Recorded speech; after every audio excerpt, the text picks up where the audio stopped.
Let's welcome to the show former Arkansas Governor Mike Huckabee. Governor, okay, let me just start with this. You're a governor. You had a Secretary of State. If your Secretary of State would have pulled something like this, how would you have responded? In Arkansas, the Secretary of State is elected, but I think I would have joined with every sensible person and say, this person ought to be impeached. They've lost their minds. They're not fit to be an office holder. And this is crazy. I do hope the Supreme Court gets this case quickly.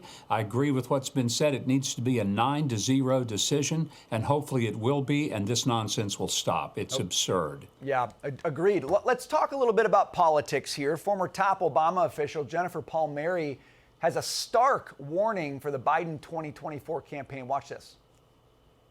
Look, it's super scary, you know? Like the fate of the republic is hanging in the balance, and there are polls that have Donald Trump leading right now. There is just this scary thing that overhangs everything.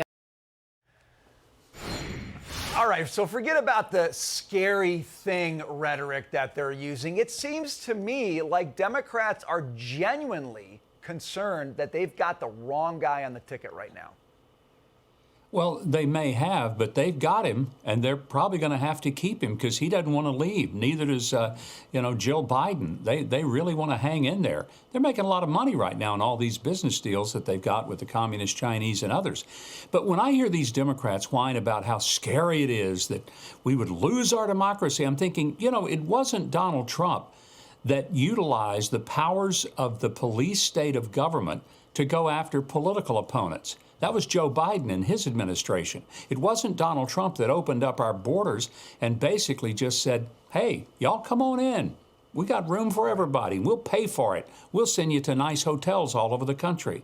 It wasn't Donald Trump that ended up leaving all these billions of dollars of equipment in Afghanistan, and including leaving some Americans there. So they want to talk about what's scary. I'll tell you what's scary. 4 more years of this administration, with all of its failures, its weakness, the opening to all kinds of international problems as a result of people not respecting the U.S. anymore, and having a country that's lost its borders, and frankly, in some cases, that can't even nominate somebody to the Supreme Court that knows what a woman is. That means we've lost our minds as well.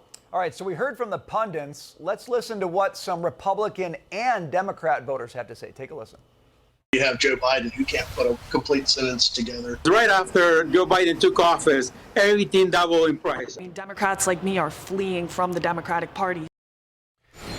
So, Governor, you're getting more voices on both sides of the aisle saying we're really, really upset about what's happening. We're very concerned about Biden remaining in office. Forget about the pundits. As you listen to voters, what are you gleaning and what do you think it means as we get closer to November 2024? I think it's going to be the kitchen table issues, as it always is, that ultimately will cause voters either to stay home or to go out and vote for someone who will get rid of Joe Biden.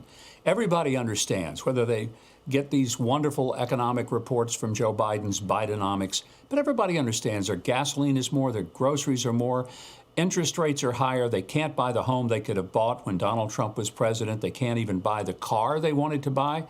They understand that. They're not stupid. And I think they're being played for chumps by the Democrats, and I think they're going to get a big shock on November of 2024. Look, I think when you've got a presidential election, the economy's on the ballot more than it is in a midterm election, and I do think that makes a difference in 2024. We got to leave it there. Governor Huckabee, always good to see you.